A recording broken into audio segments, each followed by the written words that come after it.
When car bosses tell their designers to put the boot in, their hearts must fall, because what that usually means is take a perfectly complete and proportioned hatchback and stick a boot on the back of it. I'm thinking of the likes of Vauxhall's appalling Belmont, the equally terrible Nova with a boot, and VW's sins as well with the Jetta and the Derby. Which is why it's hardly surprising that VW have tried so hard to persuade us that this, their new Bora, is a standalone car in its own right and not simply a booted version of a Golf. And I'd say that's probably fair comment. There's no doubt that this line at the back couldn't be achieved by tacking a boot onto a hatch. It has meant a redesign, and overall it's a pleasing and well-proportioned car. There is something a little bit odd down here at the front though. It does look rather as though someone has gone like this with a Golf.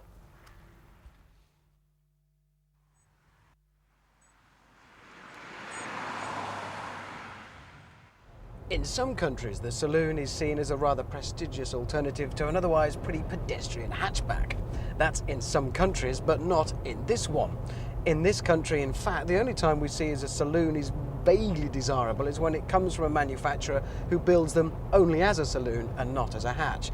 In other words, the likes of Mercedes, BMW, Jaguar, Bentley. That means prestigious manufacturers only. So this comes at a critical time for VW, when as a group they're striving to establish the VW badge as the prestige volume manufacturer mark. So what we have here is a rather staid and pedestrian booted version of a hatch, which is for people who don't mind sacrificing all the driving enjoyment for a car that offers a little more space for the golf clubs. No.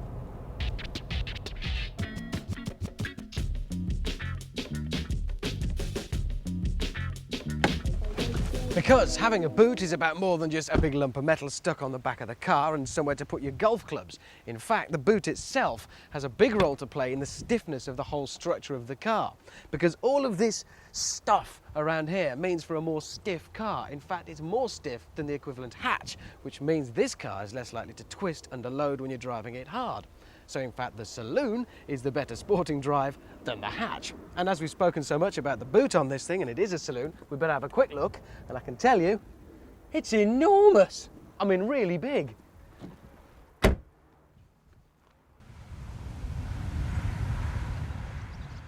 This has the V5, it's a 150 brake horsepower engine and a stonker. Most of that power is actually available in the mid-range, which makes it a very different experience to, say, a more high-revving, typical 16-valve 4-pot engine. It's actually enormous amounts of mid-range and torque, and I suspect it's been deliberately tuned to achieve that, which is a far more usable sort of power. Driving position is excellent. It's absolutely beautifully built in here. Build quality really is impeccable inside and out. In this cabin, you really could be in a prestige car. The steering is excellent, direct, perhaps a little more feel would be useful.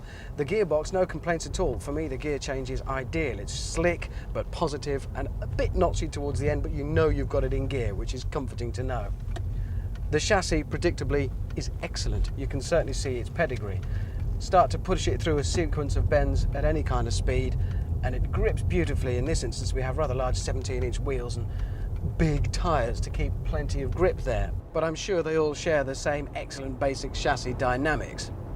The ride is excellent as well, even on these big 17-inch rims with the low-profile tyres, when you'd expect it to be a bit jarring and a bit jolty. It soaks up bumps with no problem. As a pretty long-legged tourer, I think it could be a really capable machine. Above all, though, the impression that you're left with is one of build quality and substance. It feels like it's hewn from one solid lump of material. The plastics used are great. The leather in these Recaros is beautiful, if a rather expensive option, I suspect. Plenty of people in the know will tell you that despite its rather boxy and boring looks, the old VW Vento, if it had the lusty V6 engine, was actually a faster proposition than the equivalent VR6 Golf, and that's because of that extra torsional stiffness through the structure of the car, and the fact that the weight of the boot adds up to a 50-50 weight distribution, or near enough, which is really the perfect goal. That's what you want to go for.